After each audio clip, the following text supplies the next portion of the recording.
Hey everyone, welcome back to my channel. Thank you so much for coming back.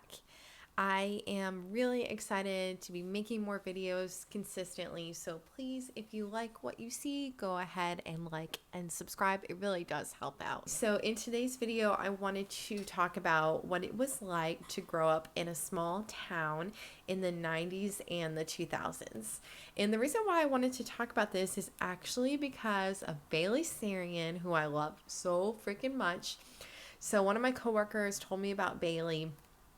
If you don't know about her, I don't know how you missed out on this, but she does this really fun series called Murder, Mystery, and Makeup Mondays, where she combines a true crime story with doing her makeup, which is like, why didn't anyone think about this?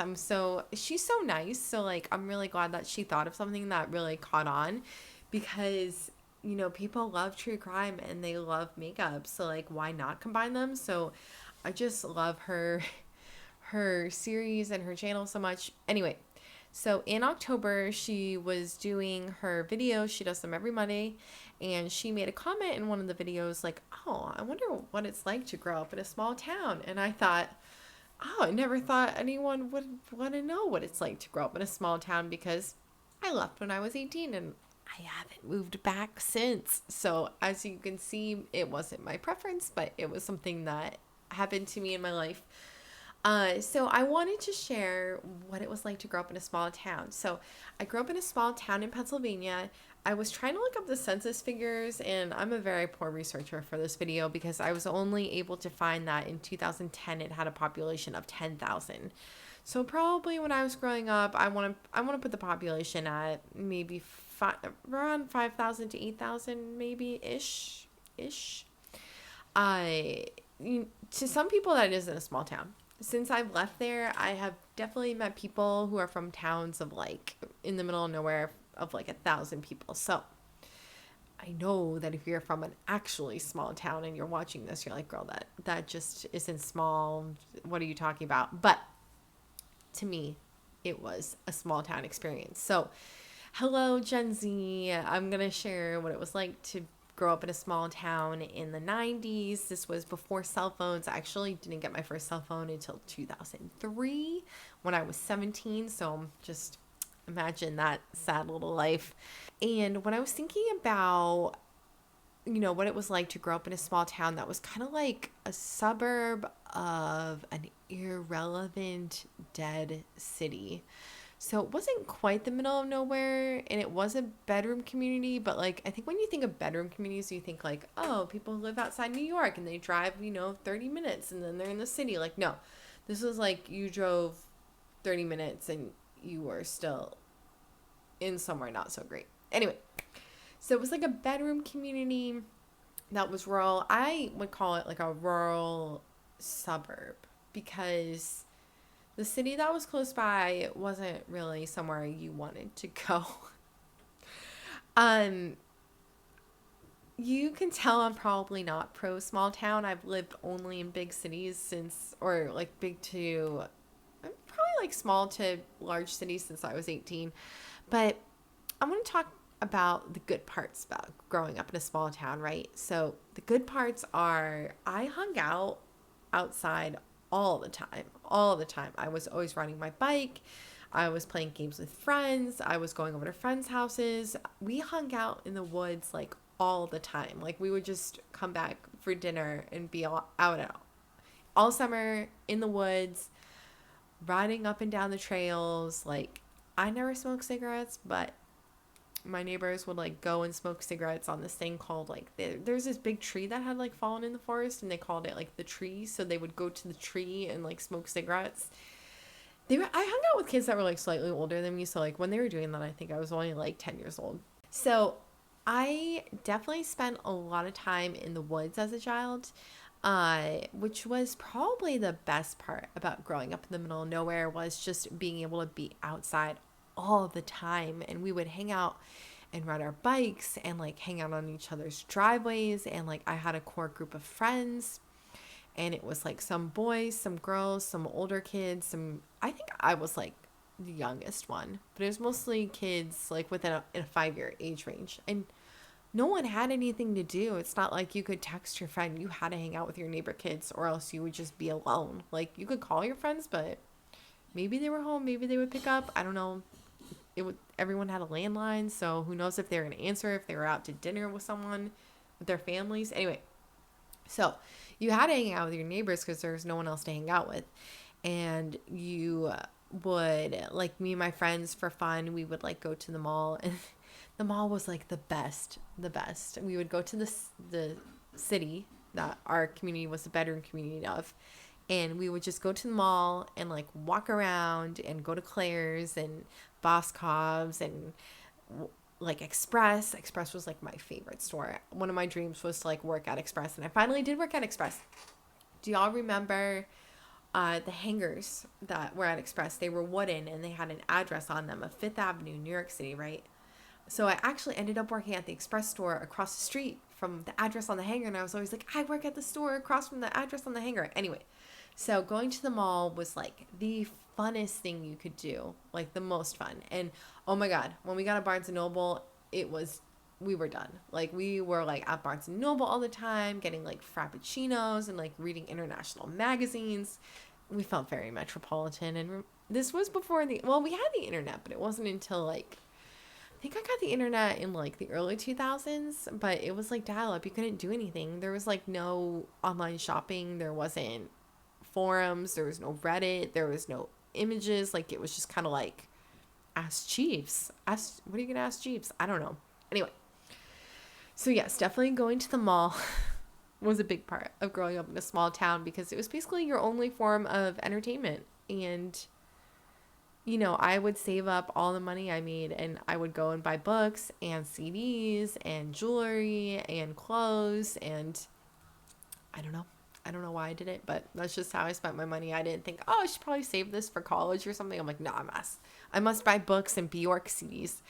So I would just like go to the CD store and like the CD store, the record store. And I would just like browse through the CDs and just pick the ones with cool covers, or I would pick the ones that I heard about on Dawson's Creek. So it used to be that you would watch Dawson's Creek or Felicity, right? And at the end of the show, on the credits, they would scroll who the bands were, and then I would like write down who the band was, and then go to the record store and like look for the CD, and then buy the CD for like $10 or $15 or however much it was.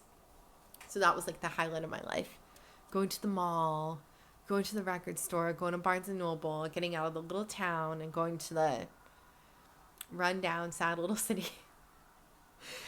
And yeah, so me and my friends, we would hang out at the mall all the time. And I remember we had to use the payphone to go home. Like, you had to bring quarters with you so you could call your parents. And it was like, whenever you called them, you still had to wait like 30 minutes after you called, because it wasn't like, you know, you couldn't just text them. You had to use the payphone. Anyway.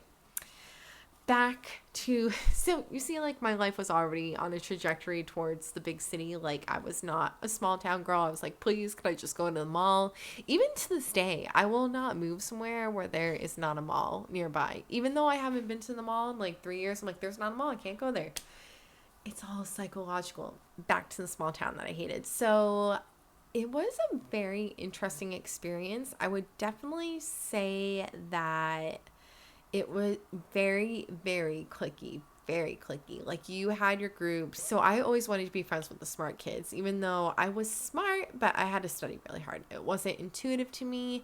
So I always wanted to be around the smart kids and the nerds. So you had like the nerds, and then you had like the sporty. It's like a movie, you know, you think this stuff isn't real, but it is actually real. So there's like the nerds, there's the jocks, there's the kids who did drugs, there was the girls who had sex way too young, there was the really popular pretty girls who were like a little bit more prudish, there was like the nerdy video game guys, and everyone was like really siloed. Like, I don't feel like I remember the groups mixing all that much.